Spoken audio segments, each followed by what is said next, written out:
দীর্ঘ 17 বছর আমরার উপরে যে অত্যাচার, নির্যাতন, নিপীড়ন, হত্যা, গুম করা হয়েছে, সেই পিলখানা থেকে আরম্ভ করিয়া শাপলা চত্বর থেকে আরম্ভ করিয়া যে সমস্ত ঘটনা, এই স্বৈরশাসক শেখ হাসিনা দীর্ঘ 16 বছর আমরা কথা বলতে পারি নাই। দীর্ঘ 16 বছর থেকে আমরা অপেক্ষা করছিলাম এর বিরুদ্ধে আমরা প্রতিকার করব, বিচারের আশ্রয় নিব, কিন্তু আমরা বিচারের আমরা যে যাব সেই সুযোগও আমরা পাইনি। আমরা যে কোনো মামলা করব সেই সুযোগও আমাকে দেওয়া হয়নি।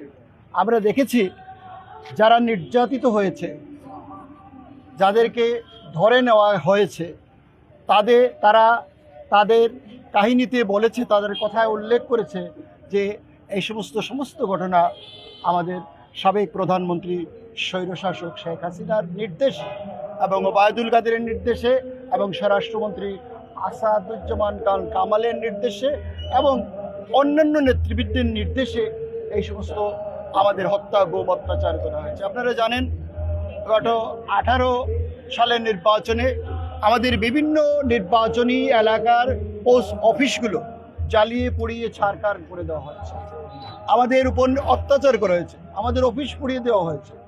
এগুলো কারা করেছে? এই স্বৈরশাসক শেখ হাসিনার নির্দেশ এবং তাদের নির্দেশেই আমরা এত নির্যাতিত হয়েছি। যাই হোক, সর্বোপরি বৈষম্য বিরোধী ছাত্র আন্দোলনের নেতৃত্বে, তাদের নেতৃত্বে এবং বিএনপি এবং জামায়াতে ইসলামীর সাহায্য সহযোগিতা আমরা শেষ পর্যন্ত দ্বিতীয়বার 5ই আগস্ট দ্বিতীয়বার স্বাধীনতা লাভ করেছি। আল্লাহর কাছে লাখো শুকরিয়া।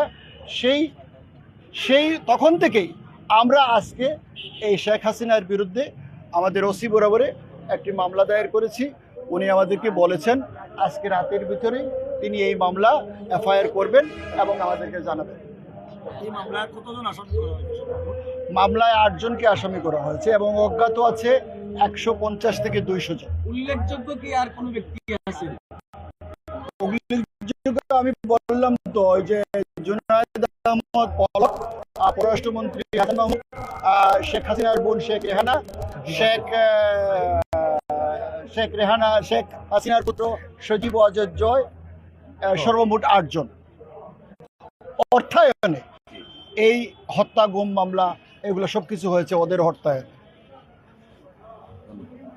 2018 সালের এই নির্যাতনে আমাদের বিএনপির 2 জন শীর্ষস্থানীয় মোস্তফা কাদিপুরের এবং